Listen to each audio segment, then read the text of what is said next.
너 누구야? 시어머니가 저를 보며 그렇게 물었습니다.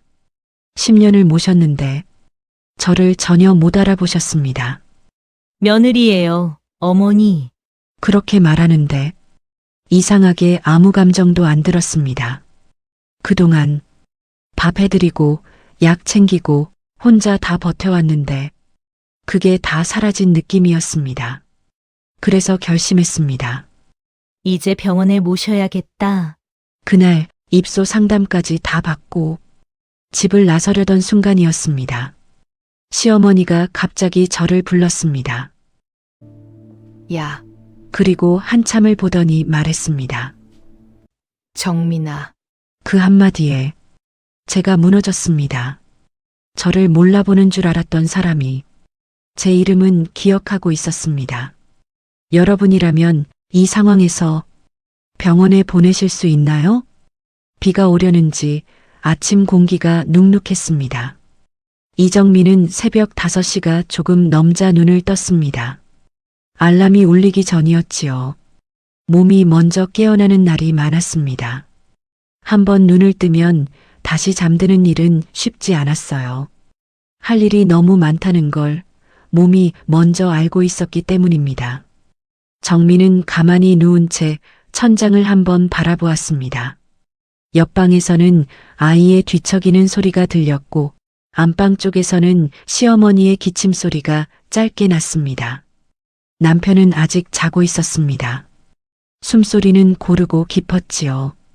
정민은 잠깐 눈을 감았다가 다시 천천히 일어났습니다. 부엌불을 켜자 작은 식탁과 싱크대가 환하게 드러났습니다. 전날 밤 씻어둔 그릇들이 가지런히 엎어져 있었고 식탁 한쪽에는 아이 학교 준비물이 놓여 있었습니다. 정민은 주전자를 올리고 쌀통을 열고 냄비에 물을 받았습니다. 손은 익숙하게 움직였습니다. 생각하지 않아도 되는 일은 몸이 알아서 했지요. 정민은 38살이었습니다. 결혼한 지 12년이 되었고 초등학생 딸 하나를 키우고 있었습니다. 젊었을 때부터 활발하게 자기 뜻을 드러내는 사람은 아니었습니다. 대신 맡은 일은 끝까지 하는 편이었지요. 참는 힘이 있는 사람이었고 누가 보지 않아도 제 몫을 해내는 사람이었습니다. 그런 성격이 장점이 될 때도 있었고 가끔은 그 성격 때문에 자기 마음을 너무 오래 눌러두기도 했습니다. 시어머니 김복수는 올해 78이었습니다. 몇 해 전까지만 해도 정정한 편이었습니다. 말투는 늘 단호했고 표정도 무뚝뚝했지요. 젊은 시절부터 살림을 틀어지고 살던 분이라 며느리에게도 쉽게 마음을 열지 않았습니다. 정민이 처음 시집왔을 때도 그랬습니다. 음식간이 조금만 달라도 한마디 했고 아이를 안는 자세까지도 곧잘 지적했지요. 그런 말들을 듣다 보면 마음이 상할 때도 많았습니다. 그래도 정민은 대체로 조용히 넘겼습니다. 어쩌면 그 집의 평화를 지키는 방법이 오래 참고 듣는 것뿐이라고 믿고 있었는지도 몰랐습니다. 주전자에서 물 끓는 소리가 났습니다. 정민은 냄비 뚜껑을 열고 미역국을 데웠습니다. 아이 도시락 반찬으로는 계란말이를 했지요. 도마 위에서는 칼 부딪히는 소리가 작게 이어졌습니다.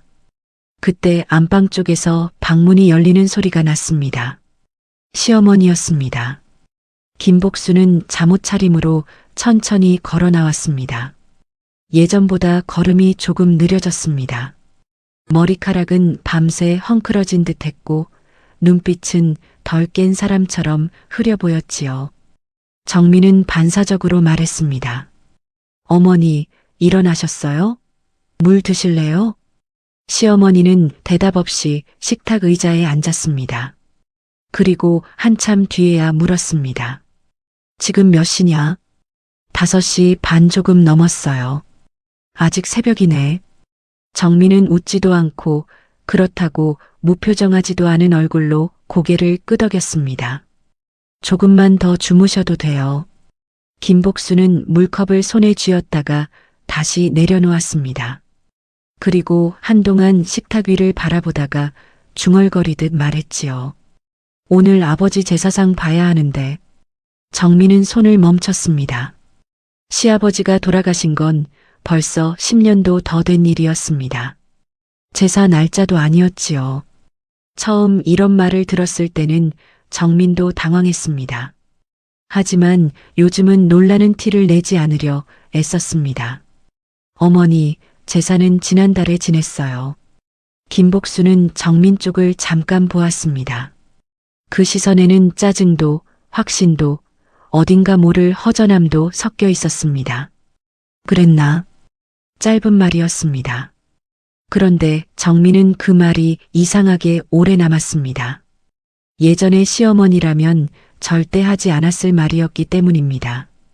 틀렸다는 걸 알면 더 큰 목소리로 자기 기억을 밀어붙이던 사람이었지요.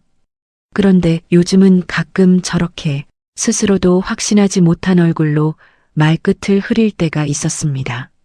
남편 박성호는 6시가 다 되어 일어났습니다. 셔츠 단추를 잠그며 부엌으로 나왔고 식탁에 놓인 아침밥을 보며 하품을 했습니다. 정민은 토스트 접시를 남편 앞으로 밀어주며 말했습니다. 오늘은 어머니가 새벽부터 나오셨어요. 성호는 커피를 한 모금 마시며 무심하게 물었습니다. 또 잠이 없으신가 보네. 정민은 잠시 시어머니를 바라보다가 말했습니다. 요즘 좀 이상할 때가 있어요. 뭐가? 지난번에도 제사 얘기하시더니 오늘도 또 그러셨어요. 약 드신 것도 가끔 잊으시고요. 성호는 그 말을 심각하게 듣는 표정을 짓지 않았습니다. 서류 가방 안을 뒤적이며 휴대전화 충전기를 찾고 있었지요. 나이 들면 그럴 수도 있지. 정민은 그 말 뒤에 한숨을 삼켰습니다. 그럴 수도 있다는 말을 모르는 건 아니었습니다. 하지만 요즘의 불안은 그 정도로 쉽게 넘길 수 있는 것이 아니었지요. 병원 한번 모시고 가봐야 하지 않을까요?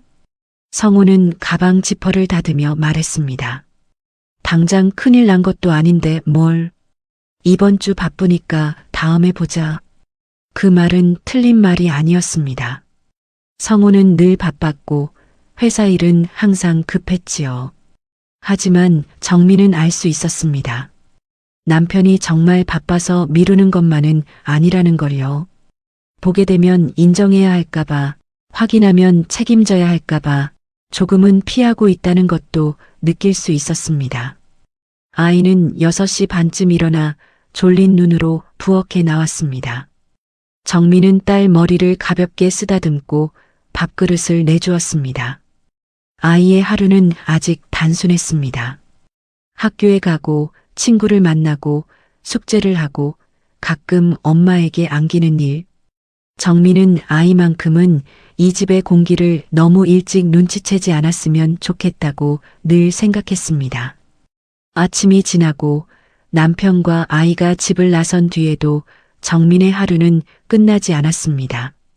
설거지를 하고 빨래를 돌리고 시어머니 약을 챙기고 냉장고 안반찬통을 정리했습니다. 부엌 창문 너머로는 옆집 베란다에 널린 빨래가 바람에 조금 흔들렸습니다. 아주 평범한 오전이었지요. 누가 보면 조용하고 무난한 집처럼 보였을 것입니다.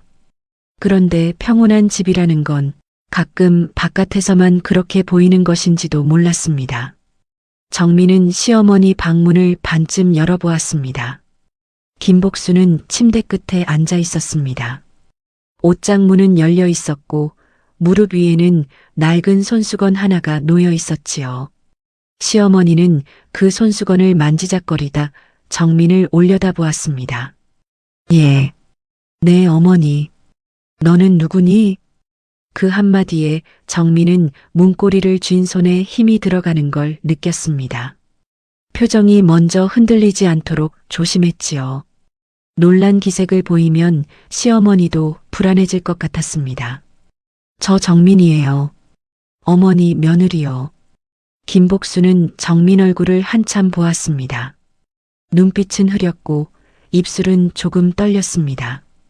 그러다가 고개를 아주 작게 끄덕였습니다. 그래, 정민이. 그 말은 정확했지만 힘이 없었습니다. 정민은 대답 대신 옷장 문을 천천히 닫아주었습니다. 그리고 방을 나오면서도 가슴이 한참 진정되지 않았지요. 점심 무렵 정민은 혼자 부엌에 서서 된장찌개를 끓였습니다. 찌개가 끓는 소리는 평소와 같았고 햇빛도 비슷했고 세탁기 돌아가는 소리도 늘 듣던 것이었습니다. 그런데 오늘은 그 익숙한 소리들 사이로 자꾸만 아까 들은 말이 떠올랐습니다. 너는 누구니? 평온한 일상 속에 아주 작은 금이 간 것 같은 기분이었습니다. 눈에 확 보이지는 않지만 한번 생기면 점점 넓어질 것만 같은 금말입니다. 정민은 식탁에 밥을 차리며 창밖을 보았습니다. 햇빛은 여전히 따뜻했고 집안도 겉보기에 조용했습니다. 아이가 돌아오면 숙제를 봐줘야 하고 저녁에는 남편 반찬도 다시 챙겨야 하겠지요. 오늘도 해야 할 일은 많고 생활은 어제와 비슷하게 흘러갈 것입니다. 그런데 정민은 알고 있었습니다. 오늘의 이 조용함이 오래 같은 얼굴로 남아있지는 않을 것 같다는 것을요. 이 집에서 가장 먼저 변화를 알아차린 사람은 자기 자신일지도 모른다고 정민은 그날 처음 선명하게 느꼈습니다. 그날 이후로 집안의 공기가 조금 달라졌습니다. 눈에 보이는 변화는 크지 않았습니다. 밥을 짓고 설거지를 하고 아이를 학교에 보내는 일은 그대로였지요. 그런데 정민의 마음이 달라졌습니다. 무언가를 계속 확인하게 되었어요. 시어머니의 표정, 말투, 걸음, 시선. 작은 변화 하나하나가 자꾸 신경에 걸렸습니다. 아침 식사 자리에서였습니다. 김복수는 밥을 반쯤 남기고 숟가락을 내려놓았습니다. 그리고는 정민을 보며 물었습니다. 밥은 언제 주냐? 정민은 잠시 멈췄다가 대답했습니다. 어머니, 지금 드시고 계세요. 김복수는 밥그릇을 내려다보았습니다. 한참을 보다가 다시 정민을 쳐다봤지요. 아, 그래, 내가 먹고 있었나? 그 말은 작았지만 식탁 위를 무겁게 눌렀습니다. 정민은 아무 말도 하지 않았습니다. 괜히 설명을 덧붙이면 더 혼란스러워할 것 같았기 때문입니다. 그날 오후 정민은 약통을 들고 시어머니 방으로 들어갔습니다. 시간에 맞춰 약을 챙기는 건 요즘 가장 중요한 일이었습니다. 어머니, 약 드셔야 돼요. 김복수는 침대 끝에 앉아 창밖을 보고 있었습니다. 정민의 말을 듣고도 바로 반응하지 않았습니다. 잠시 후 고개를 돌리며 말했지요. 나는 약 안 먹는다. 어머니, 병원에서 꼭 드셔야 한다고 했어요. 나 안 아프다니까. 목소리는 예전처럼 단호했습니다. 그 말투를 들으면 정민은 오히려 더 설명하기가 어려워졌습니다. 어머니, 아프셔서가 아니라 기억 때문에. 무슨 기억이야? 말이 끊겼습니다. 정민은 더 말을 잇지 못했습니다. 어떤 단어를 써야 할지, 어디까지 설명해야 할지 몰랐습니다. 그저 약을 손에 쥐고 서 있었지요. 잠시 후 김복순이 한숨처럼 말했습니다. 귀찮게 하지 말고 나가. 정민은 더 말하지 않고 방을 나왔습니다. 문을 닫고 나오자 손에 쥔 약통이 묘하게 무겁게 느껴졌습니다. 저녁이 되어 남편이 돌아왔습니다. 정민은 식탁에 앉은 남편을 보며 조심스럽게 말을 꺼냈습니다. 오늘 어머니가 또 그러셨어요. 성우는 젓가락으로 반찬을 집으며 물었습니다. 뭐? 밥 먹고 계시면서 밥 언제 주냐고 물으셨어요. 약도 안 드시겠다고 하시고. 성우는 잠깐 멈췄다가 다시 밥을 먹었습니다. 나이 들면 그럴 수 있다니까. 정민은 그 말을 듣고 바로 대답하지 않았습니다. 그럴 수 있다는 말을 모르는 건 아니었지요. 하지만 요즘의 상황은 그 한마디로 넘기기에는 자꾸 걸리는 것들이 많았습니다. 이건 그냥 건망증이 아닌 것 같아요. 성우는 젓가락을 내려놓고 정민을 봤습니다. 그럼 뭐야? 병원 다시 가봐야 할 것 같아요. 잠깐 정적이 흘렀습니다. 성우의 표정이 조금 굳었습니다. 지금도 병원 다니고 있잖아. 그때는 촉이라고만 했잖아요. 지금은 더 확인해야 할 것 같아서요. 성우는 고개를 돌려 TV 쪽을 봤습니다. 뉴스 화면에서는 별다른 내용이 흘러가고 있었습니다. 회사도 바쁜데 매번 병원 데리고 다니는 거 쉬운 일 아니야. 정민은 그 말을 조용히 받아들였습니다. 틀린 말은 아니었습니다. 하지만 그 말 속에 담긴 거리감도 느껴졌습니다. 저 혼자라도 모시고 다녀야죠. 그 말에 성우가 짧게 웃었습니다. 비웃음은 아니었지만 그렇다고 공감도 아니었습니다. 혼자서 다 할 수 있어? 정민은 잠시 말을 잇지 못했습니다. 할 수 있는지 없는지가 중요한 게 아니었습니다. 지금은 해야 하는 상황이었지요. 해야죠. 그 말은 작았지만 분명했습니다. 그날 밤 아이가 잠든 뒤에도 정민은 쉽게 잠들지 못했습니다. 거실에 앉아 전등을 하나만 켜두고 있었습니다. 집안은 조용했습니다. 시어머니 방에서는 아무 소리도 나지 않았고 남편은 이미 잠들어 있었지요. 정민은 식탁 위에 놓인 약통을 다시 한번 열어보았습니다. 아침, 점심, 저녁으로 나뉘어 있는 작은 칸들. 그 안에 들어있는 약들이 유난히 많아 보였습니다. 이걸 계속 혼자서 할 수 있을까? 생각이 그 지점에서 멈췄습니다. 할 수 있느냐보다 얼마나 버틸 수 있느냐가 더 현실적인 질문이었기 때문입니다. 다음 날 정민은 시어머니를 모시고 근처 병원에 갔습니다. 남편은 함께 오지 못했습니다. 출근해야 한다는 이유였습니다. 대기실 의자에 앉아 있는 동안 김복수는 계속 주위를 둘러보았습니다. 여기가 어디냐? 병원이에요, 어머니. 왜 왔는데? 정민은 잠시 망설이다가 말했습니다. 검사 받으러 왔어요. 김복수는 아무 말도 하지 않았습니다. 다만 표정이 조금 굳어 있었습니다. 불안한 기색이었지요. 진료실에 들어갔을 때 의사는 차분하게 질문을 이어갔습니다. 성함이 어떻게 되세요? 김복수는 또박또박 대답했습니다. 김복순, 여기는 어디인지 아세요? 잠깐 침묵이 흘렀습니다. 병원인가? 오늘 날짜는요? 김복수는 대답하지 못했습니다. 대신 정민 쪽을 잠깐 바라보았습니다. 도움을 구하는 눈빛 같기도 했습니다. 짧은 검사였지만 정민에게는 길게 느껴졌습니다. 진료가 끝난 뒤 의사가 조용히 말했습니다. 초기 단계에서 조금 더 진행된 것 같습니다. 정민은 그 말을 듣고도 바로 반응하지 않았습니다. 이미 알고 있었던 사실이 이제야 말로 확인된 느낌이었기 때문입니다. 앞으로 관리가 더 중요합니다. 가족분이 많이 신경 쓰셔야 합니다. 정민은 고개를 끄덕였습니다. 네. 짧은 대답이었습니다. 병원에서 돌아오는 길, 버스 창밖으로 오후 햇빛이 길게 들어왔습니다. 김복수는 창밖을 보다가 갑자기 말했습니다. 집에 가면 밥은 있나? 정민은 잠시 눈을 감았다가 떴습니다. 네, 어머니. 있어요. 그럼 됐다. 그 말은 아무렇지 않게 들렸습니다. 하지만 정민에게는 그 말이 이상하게 크게 남았습니다. 밥이 있다는 사실 하나로 안심하는 모습이 너무 단순해 보여서 더 마음이 무거워졌습니다. 집에 도착했을 때 정민은 문 앞에서 잠시 멈췄습니다. 열쇠를 손에 쥔 채 그대로 서 있었지요.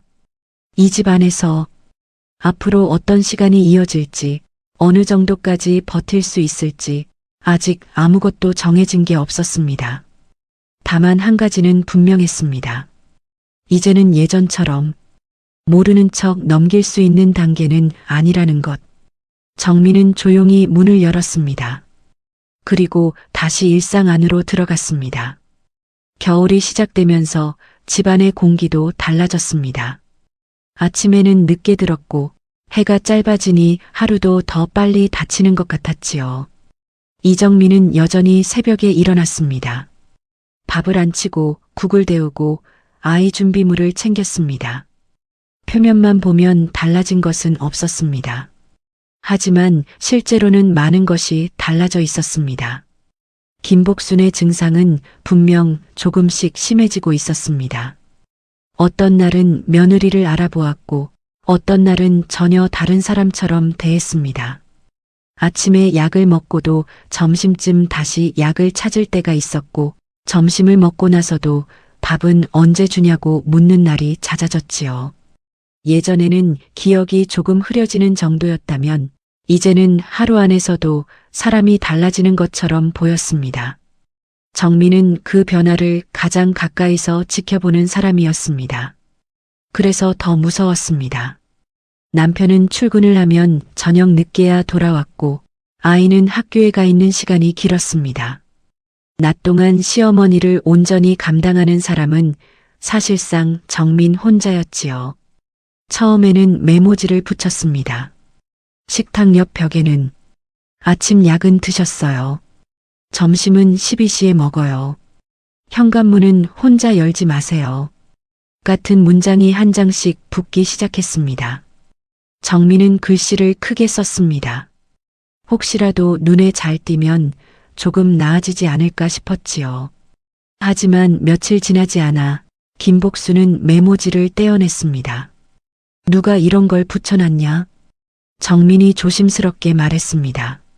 어머니 헷갈리실까봐 제가 붙였어요. 김복수는 종이를 손에 쥔 채 정민을 노려보았습니다. 그 눈빛은 낯설고 날카로웠습니다. 내가 바보냐? 정민은 바로 대답하지 못했습니다. 그 한마디에 변명처럼 들린 것 같았기 때문입니다. 그런 뜻이 아니에요. 그냥 쓸데없는 짓 하지 마. 종이는 구겨져 쓰레기통으로 들어갔습니다. 정민은 그걸 다시 펴지 못했습니다. 메모지가 구겨진 것이 아니라 자기 마음 한쪽이 함께 눌린 것 같았지요. 며칠 뒤에는 더 큰 일이 있었습니다. 정민이 빨래를 널다가 거실로 나왔을 때 현관문이 반쯤 열려 있었습니다. 순간 등골이 서늘해졌지요. 슬리퍼도 보이지 않았습니다. 정민은 그대로 복도로 뛰어나갔습니다. 엘리베이터 앞까지 갔다가 계단 쪽을 보고 다시 복도 끝까지 뛰었습니다. 심장이 너무 빨리 뛰어서 숨이 차오를 정도였지요. 김복수는 1층 화단 앞에서 발견됐습니다. 잠옷 위에 얇은 겉옷 하나만 걸친 채 어디론가 가야 한다는 사람처럼 서 있었지요. 정민이 숨을 몰아쉬며 다가갔습니다. 어머니. 김복수는 뒤를 돌아보았습니다. 잠깐 멍한 표정이더니 이내 짜증 섞인 말투로 말했습니다. 왜 따라와? 어디 가세요? 추운데 왜 혼자 나오셨어요? 시장 가야지. 애들 밥해야 하잖아. 그 말에 정민은 가슴이 철렁 내려앉았습니다. 애들이라고 하면 남편이 어릴 적 이야기일 가능성이 컸기 때문입니다. 시간이 완전히 뒤섞여 있었지요. 정민은 목소리를 낮췄습니다. 어머니, 시장은 나중에 가고요. 우선 집에 들어가요. 나라. 늦는다. 김복수는 정민 팔을 뿌리치려 했습니다. 평소보다 힘도 셌습니다. 불안한 사람은 예상보다 더 완강해질 때가 있지요.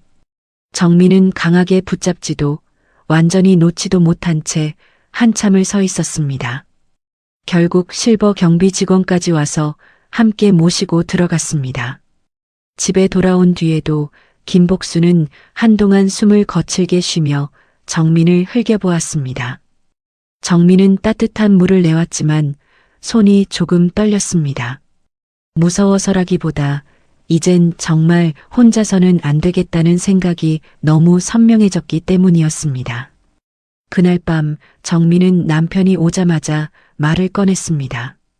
오늘 어머니가 혼자 나가셨어요. 성우는 코트를 벗다가 손을 멈췄습니다. 어디를? 밖에요. 잠옷 입고 1층까지 내려가셨어요. 시장 가야 한다고 하셨어요. 성우는 한동안 말이 없었습니다. 그러다 무겁게 파에 앉았습니다. 이제 진짜 심한 건가? 정민은 그 말이 조금 서운했습니다. 이제야 현실처럼 듣는 것 같았기 때문입니다. 제가 계속 말했잖아요. 성우는 바로 받아치지 않았습니다. 대신 손으로 얼굴을 한번 쓸어내렸습니다. 피곤한 얼굴이었지요. 그럼 어떻게 하자는 거야? 그 말은 질문이었지만 어쩐지 답을 피하려는 사람의 말처럼 들렸습니다. 정민은 그걸 알면서도 차분히 말하려 애썼습니다. 낮 동안 혼자 두면 안 될 것 같아요. 간병인 쓰자고? 그것도 알아봐야죠. 성우는 짧게 웃었습니다. 좋아서 웃은 게 아니었습니다. 돈이 어디 있어? 그 말은 현실이었습니다. 정민도 알고 있었습니다. 아이 학원비, 대출, 생활비, 병원비. 하나도 가볍지 않았지요.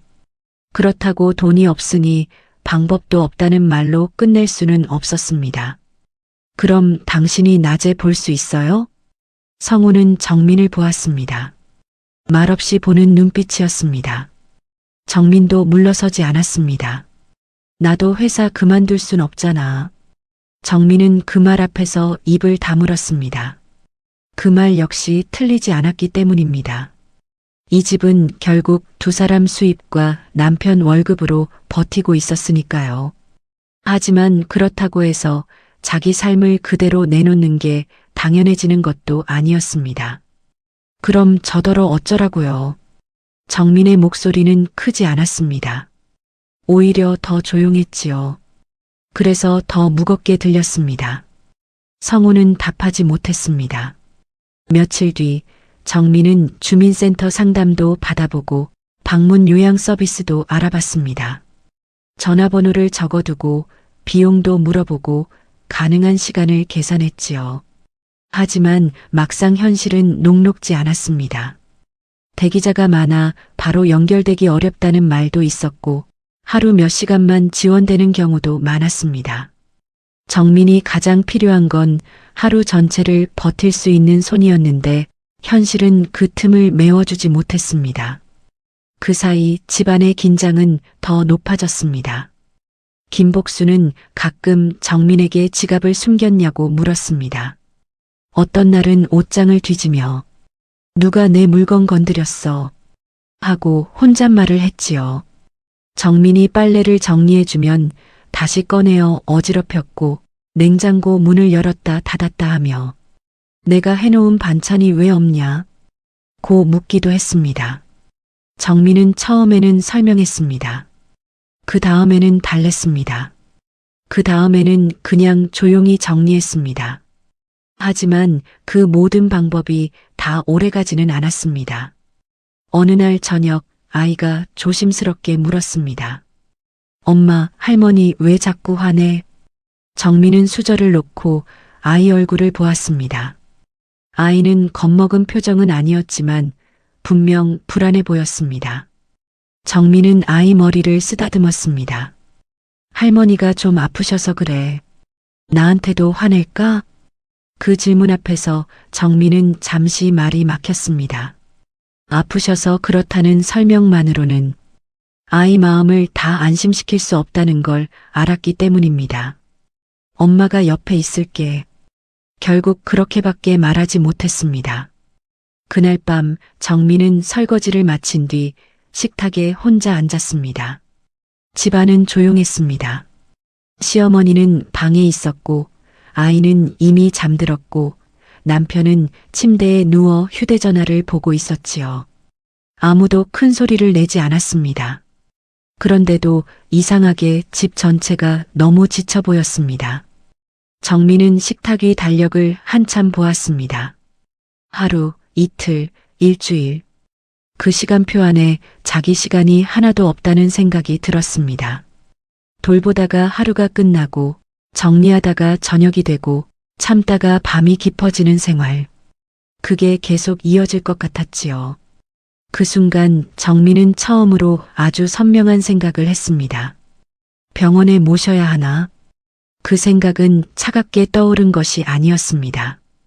오히려 오래 버티다가 결국 닿은 벽처럼 느껴졌습니다. 포기라기보다 더 이상 혼자 감당할 수 없다는 인정에 가까웠지요. 하지만 그 생각을 입 밖으로 꺼내는 순간 무언가 아주 크게 무너질 것 같았습니다. 며느리로서의 책임, 가족이라는 이름, 오래 참아온 마음, 그 모든 것이 한꺼번에 흔들릴 것 같았지요. 정민은 두 손을 식탁 아래로 모았습니다. 손끝이 차갑고 굳어 있었습니다. 이제 선택지는 거의 남지 않은 것 같았습니다. 계속 이렇게 버티면 자신이 무너질 것 같고 병원을 생각하면 죄책감이 먼저 올라왔습니다. 어디로도 쉽게 갈 수 없는 밤이었습니다. 그리고 정민은 그날 자기 안에서 가장 무서운 질문 하나를 처음 분명하게 듣게 되었습니다. 이 위기를 나는 어떻게 넘겨야 하지? 그날 이후 정민은 같은 질문을 계속 안고 살았습니다. 이대로 버틸 수 있을까? 아니면 다른 방법을 찾아야 할까? 답은 쉽게 나오지 않았습니다. 그렇다고 아무것도 하지 않을 수도 없었지요. 정민은 일단 움직이기로 했습니다. 완벽한 답이 아니라 가능한 선택부터 해보자는 생각이었습니다. 아침이 밝자마자 정민은 작은 수첩을 꺼냈습니다. 전날 적어둔 전화번호들을 다시 보았습니다. 방문 요양센터, 요양병원 상담실, 구청 복지과 번호까지 적혀 있었지요. 하나씩 전화를 걸었습니다. 짧은 설명을 반복했습니다. 치매가 진행 중이시고요. 낮 동안 혼자 계시는 시간이 길어서. 전화기 너머의 목소리는 대부분 비슷했습니다. 정중했고 현실적이었습니다. 대기자가 많아서 바로 연결은 어렵습니다. 하루 몇 시간만 지원이 가능합니다. 장기요양 등급이 먼저 필요하십니다. 정민은 메모를 하며 고개를 끄덕였습니다. 알고 있던 내용이었지만 직접 듣는 말은 더 또렷하게 들렸습니다. 전화를 끊고 나면 잠깐 손이 멈췄습니다. 다시 걸어야 할 번호가 남아 있었지만 잠시 숨을 고르게 되는 시간이 필요했습니다. 그날은 점심을 조금 늦게 차렸습니다. 김복수는 식탁에 앉아 있다가 물었습니다. 왜 밥을 이렇게 늦게 주냐? 정민은 잠시 멈췄다가 대답했습니다. 조금 늦었어요, 어머니. 금방 드세요. 목소리를 낮게 유지하려고 신경 썼습니다. 예전 같으면 설명을 더 덧붙였을지도 모릅니다. 하지만 지금은 짧게 말하는 게 서로를 덜 지치게 한다는 걸 알고 있었습니다. 김복수는 밥을 한 숟갈 뜨다가 멈췄습니다.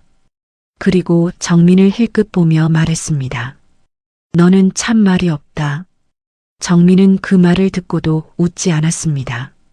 그저 네 하고 짧게 대답했습니다. 예전 같았으면 그 말이 서운했을지도 모릅니다. 지금은 아니었습니다. 그 말이 어떤 의미로 나온 것인지 정확히 알 수 없었기 때문입니다. 서운함보다 이해할 수 없음이 먼저였습니다. 오후에는 주민센터에 들렀습니다. 장기요양 등급 신청 절차를 설명받기 위해서였지요. 서류 목록이 적힌 종이를 받아들고 나오는데 종이가 생각보다 두껍게 느껴졌습니다. 진단서, 소득 확인, 가족관계 서류, 하나씩 준비해야 할 것들이었습니다. 정민은 계단을 내려오며 천천히 숨을 내쉬었습니다. 막막하다는 생각이 들었습니다. 하지만 동시에 이건 미루기만 할 수 있는 일이 아니라는 것도 분명해졌습니다. 집으로 돌아왔을 때 김복수는 거실 소파에 앉아 있었습니다. 텔레비전은 켜져 있었지만 무엇을 보는지는 알 수 없는 표정이었습니다. 정민이 다가가 조심스럽게 말했습니다.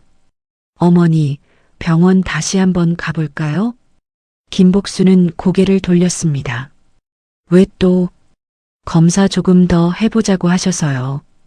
김복수는 잠시 아무 말도 하지 않았습니다. 그 눈빛은 예전처럼 단단하지 않았습니다. 어딘가 흔들리고 있었습니다. 나 안 아프다. 그 말은 여전히 단호했지만 힘이 예전 같지는 않았습니다. 정민은 그 말을 반박하지 않았습니다. 대신 조금 다른 말을 꺼냈습니다. 어머니 편하시게 하려고요. 김복수는 정민 얼굴을 한참 보았습니다. 그리고는 더 묻지 않았습니다. 그날 저녁 남편이 돌아왔을 때 정민은 다시 이야기를 꺼냈습니다. 요양 등급 신청부터 해보려고요. 성우는 넥타이를 풀다가 멈췄습니다. 그걸 지금 해야 해? 지금 아니면 더 늦어질 것 같아서요. 성우는 소파에 앉았습니다. 잠깐 생각하는 얼굴이었습니다. 그거 하면 결국 병원 가는 거 아니야? 정민은 바로 대답하지 않았습니다. 그 말이 틀리지 않았기 때문입니다. 바로 그런 건 아니에요. 근데 준비는 해야 할 것 같아요. 성우는 고개를 숙였습니다. 손으로 이마를 문질렀습니다. 엄마를 병원에 보내는 건 좀 그렇다. 정민은 그 말을 조용히 들었습니다. 그리고 천천히 말했습니다. 저도 쉬운 결정 아니에요. 짧은 말이었지만 그 안에 많은 시간이 담겨 있었습니다. 성우는 더 말하지 않았습니다. 대신 깊게 한숨을 쉬었습니다. 좀 더 생각해보자. 그 말은 결론이 아니었습니다. 하지만 이전과는 달랐습니다. 적어도 피하는 말은 아니었습니다. 정민은 고개를 끄덕였습니다. 그날 밤 정민은 설거지를 마치고 부엌불을 하나만 켜둔 채 잠시 서 있었습니다. 손을 씻고 물기를 털면서 오늘 하루를 천천히 떠올렸습니다. 전화 몇 통, 서류 한 장, 짧은 대화 몇 개. 아무것도 크게 바뀌지 않은 것 같았지만 분명 어제와는 다른 하루였습니다.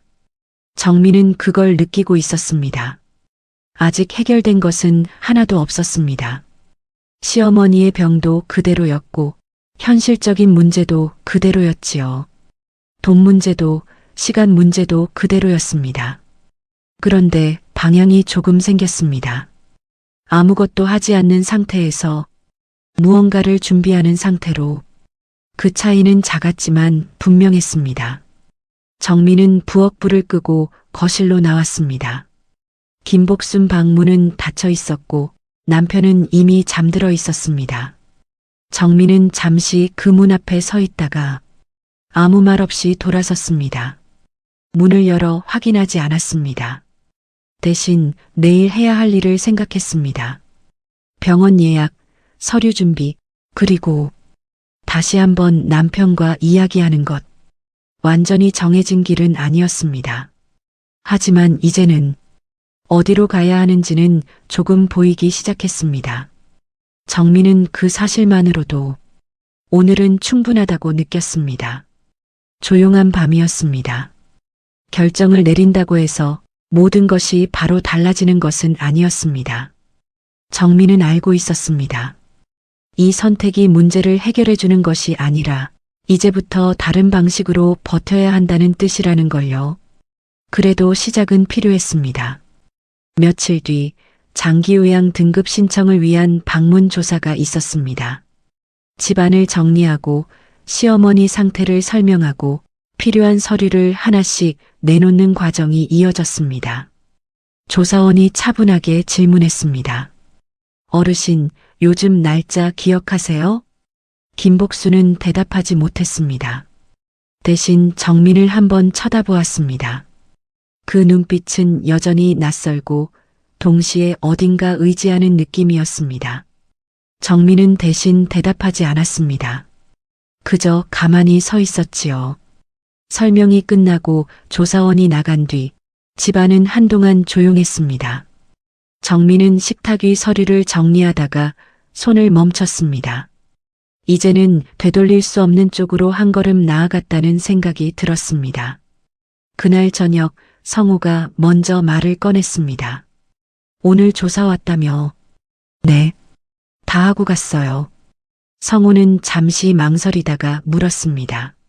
생각보다 많이 심한 거야? 정민은 바로 대답하지 않았습니다. 말로 설명하기 어려운 부분이 있었기 때문입니다. 좋아질 수 있는 건 아니잖아요. 짧은 말이었습니다. 하지만 성우는 그 의미를 알아들었습니다. 한동안 둘 다 말을 하지 않았습니다. TV 소리만 작게 흐르고 있었지요. 그러다 성우가 낮은 목소리로 말했습니다. 미안하다. 정민은 그 말을 듣고 손을 멈췄습니다. 고개를 들지는 않았습니다. 뭐가요? 내가 많이 피했지. 정민은 대답하지 않았습니다. 그 말이 사실이었기 때문입니다. 그렇다고 바로 받아들이기도 쉽지 않았습니다. 성우는 말을 이어갔습니다. 회사 핑계 대고 집에서 일어나는 일 제대로 안 본 것도 맞고. 정민은 그제야 고개를 들었습니다. 성우는 정면을 보지 못하고 있었습니다. 나도 무서웠던 것 같아. 그 말은 변명이 아니었습니다. 정민은 그걸 느낄 수 있었습니다. 엄마가 저렇게 되는 거, 그걸 내가 감당해야 한다는 게. 정민은 한숨을 아주 작게 내쉬었습니다. 저도 무서워요. 그 말은 처음으로 꺼낸 말이었습니다. 정민 자신도 놀랄 정도로 그 말은 자연스럽게 나왔습니다. 혼자 있는 시간이 많아서 더 그래요. 성우는 고개를 끄덕였습니다. 이번에는 피하지 않았습니다. 앞으로 내가 좀 더 보려고 한다.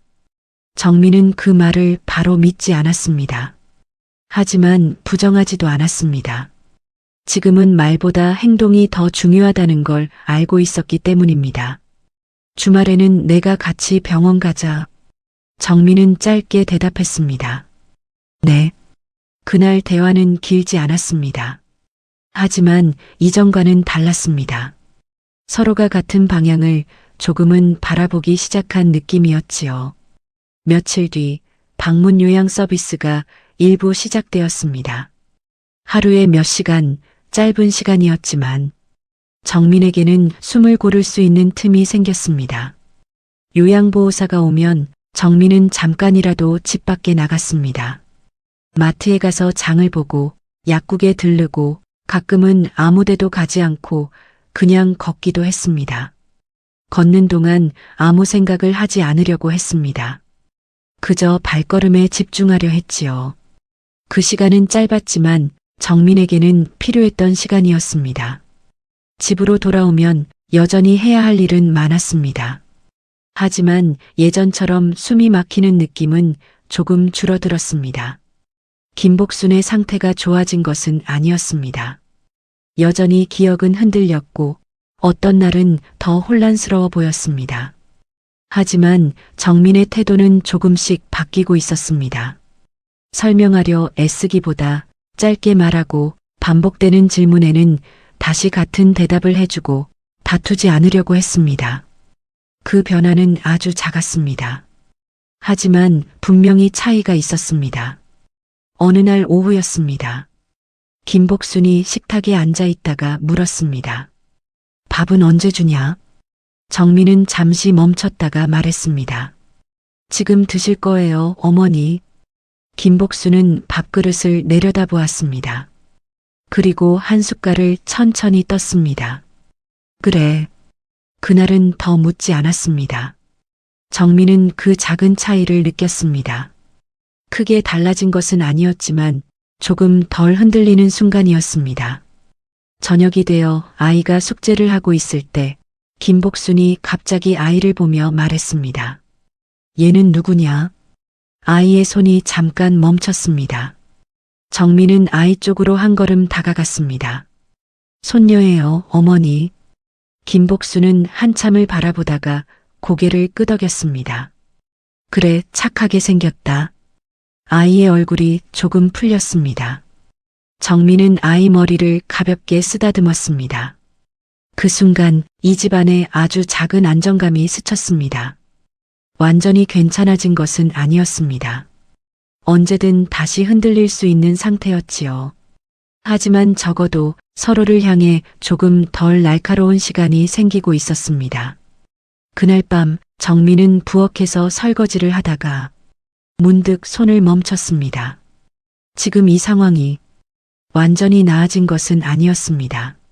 앞으로도 더 어려운 순간이 올 수도 있었습니다. 하지만 한 가지는 분명했습니다. 혼자 버티던 시간에서 조금은 함께 버티는 시간으로 바뀌고 있다는 것. 정민은 물을 틀어 다시 그릇을 씻었습니다. 물소리가 일정하게 이어졌습니다.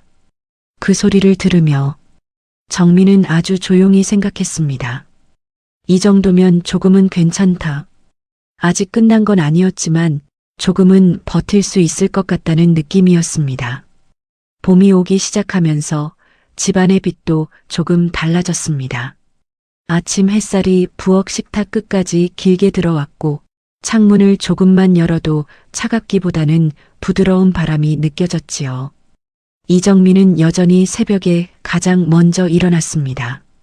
밥을 안 치고 국을 데우고 아이 물통을 씻고 시어머니 약을 식탁 위에 미리 꺼내 두었습니다.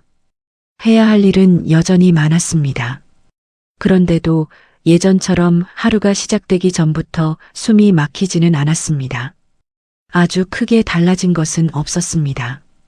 김복순의 기억이 다시 돌아온 것도 아니었고 남편 박성호가 갑자기 다정한 사람이 된 것도 아니었지요.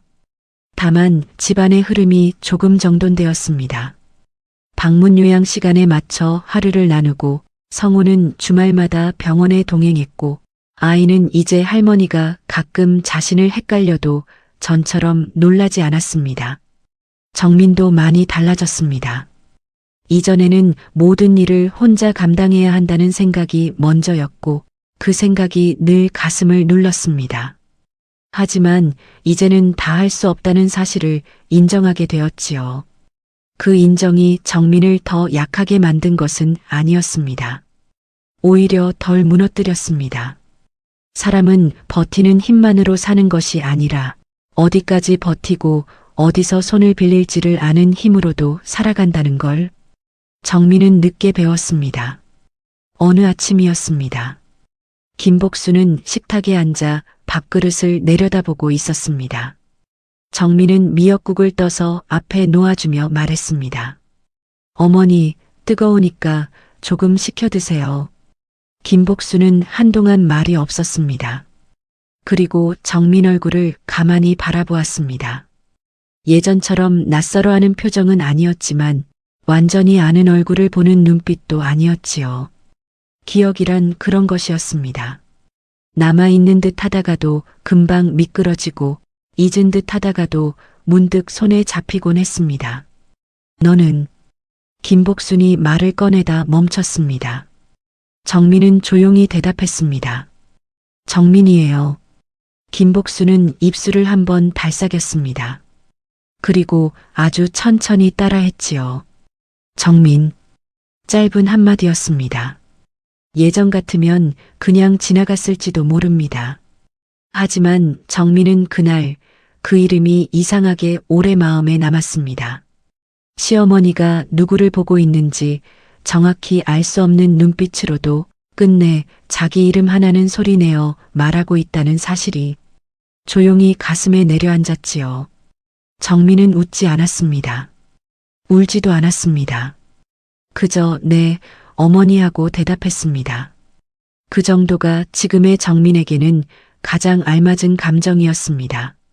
그날 오후 방문 요양사가 돌아간 뒤 정민은 오랜만에 시어머니 옷장을 정리했습니다. 계절이 바뀌니 겨울옷을 조금 넣고 봄옷을 꺼내야 했지요. 옷장 한쪽 서랍에는 오래된 손수건 몇 장과 낡은 사진 봉투가 들어 있었습니다. 정민은 망설이다가 봉투를 열어보았습니다. 안에는 오래된 가족 사진 몇 장이 있었습니다. 젊은 시절의 성호와 아직 허리가 꼿꼿했던 김복순, 그리고 낯선 표정으로 카메라를 보던 자기 모습도 있었지요. 결혼하고 얼마 지나지 않아 찍은 사진 같았습니다. 정민은 그 사진을 한참 바라보았습니다. 그때 뒤에서 김복순의 목소리가 들렸습니다. 그거 정민이 돌아보자 시어머니가 문턱에 서 있었습니다. 시선은 사진을 향해 있었지요. 아버지 있을 때구나. 정민은 순간 손끝에 힘이 들어갔습니다. 시어머니가 아주 오래전 기억한 조각을 붙잡은 것이었기 때문입니다. 그 말이 정확한지 아닌지는 중요하지 않았습니다. 중요한 것은 그 순간에 김복순 안에 어떤 감정이 살아있었다는 사실이었습니다. 정민은 천천히 사진을 내밀었습니다. 보실래요? 김복순은 사진을 받지 않았습니다. 대신 정민 손에 들린 사진을 내려다보다가 말했습니다. 너 고생 많았지. 정민은 그 말을 듣고 가만히 서 있었습니다. 귀를 의심할 만큼 놀랍다기보다 너무 늦게 들려서 오히려 조용히 스며드는 말이었지요. 어머니. 정민이 그렇게 부르자 김복수는 더 말을 잇지 못했습니다. 기억은 다시 흐려진 듯했고 표정도 금방 멀어졌습니다. 하지만 정민은 알 수 있었습니다. 그 한마디는 아무 뜻 없이 나온 말이 아니라는 것을요. 기억은 흔들려도 감정은 어딘가 남아 있었다는 것을요. 그날 저녁 성우가 퇴근해 돌아왔을 때 정민은 식탁에 사진 한 장을 꺼내 놓았습니다. 성우는 넥타이를 풀다가 그 사진을 보고 멈췄지요. 이거 어디서 났어? 어머니 옷장에서요. 성우는 사진을 집어들었습니다. 젊은 시절의 가족이 담긴 사진이었습니다. 그 얼굴들을 한참 보던 성우가 낮게 말했습니다. 엄마가 이걸 아직 갖고 있었네. 정민은 조용히 고개를 끄덕였습니다. 잠시 뒤 성우가 물었습니다. 오늘 어머니 상태는 어땠어? 정민은 잠시 망설이다가 말했습니다. 제 이름 부르셨어요. 성우는 정민을 바라봤습니다. 정민이라고? 네. 그리고 고생 많았다고 하셨어요. 성우는 바로 대답하지 못했습니다. 사진을 내려놓은 손이 잠깐 멈췄지요. 정민은 그 침묵이 무엇인지 알 것 같았습니다. 성우 역시 자기 어머니가 그런 말을 했다는 사실이 쉽게 믿기지 않으면서도 어딘가 아프게 다가온 것일 것입니다. 한참 뒤에야 성우가 말했습니다. 엄마가 그런 말을 했구나. 정민은 그저 네 하고 대답했습니다. 그날의 저녁은 유난히 조용했습니다.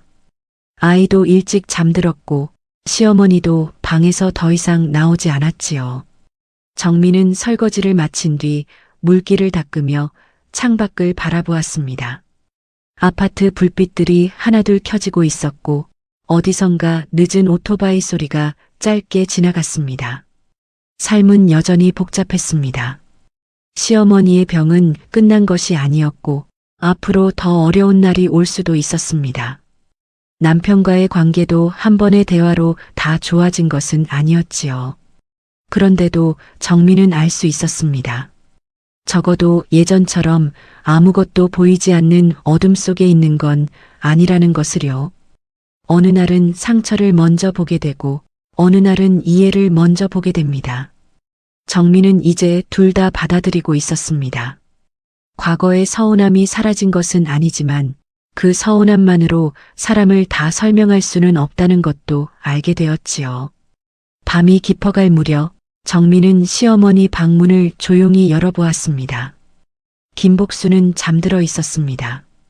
이불 끝은 조금 흐트러져 있었고 머리맡에는 정민이 아까 챙겨둔 약봉지가 놓여 있었지요.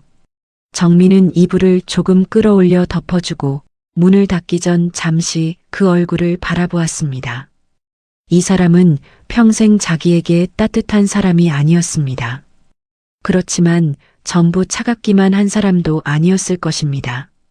사람은 늘 한 가지 얼굴로만 남지 않으니까요. 치매는 많은 것을 지워버렸지만 어쩌면 그 안에 가장 오래 남은 것은 논리보다 감정이었는지도 몰랐습니다. 정민은 불을 끄고 방을 나왔습니다. 복도는 조용했고 집안도 고요했습니다. 식탁 위에는 내일 아침 쓸 밥솥 예약 불빛이 작게 켜져 있었습니다. 정민은 그 불빛을 한동안 바라보다가 생각했습니다. 기억은 사라질 수 있습니다. 사람의 얼굴도 날짜도 장소도 잊힐 수 있지요. 그런데도 끝까지 남는 것이 있는 것 같았습니다. 누군가를 불렀던 마음, 누군가에게 받았던 정, 그리고 아주 늦게라도 전하고 싶었던 진심 같은 것 말입니다. 그날 밤 정민은 오랜만에 자기 이름을 천천히 마음속으로 불러보았습니다. 이정민. 누군가에게 불리고 끝내 남아있었던 이름. 그 이름 하나만으로도 지나온 시간의 전부가 용서되는 것은 아니었습니다. 하지만 살아낸 시간이 헛된 것만은 아니었다는 위로는 될 수 있었습니다. 정민은 그 정도면 충분하다고 생각했습니다. 사랑은 늘 크게 남는 것이 아니었습니다. 때로는 이름 하나로 남고 기억 끝자락에 한마디로 남고 아무도 모르게 오래 버틴 사람의 마음에 늦게 닿는 말로 남기도 하지요. 그리고 정민은 이제 알 수 있었습니다. 사람이 기억을 잃어도 감정은 끝까지 남을 수 있다는 것을, 우리가 지금 누군가의 이름을 어떻게 부르고 있는지가 언젠가 그 사람 안에 마지막으로 남을지 모른다는 것을요.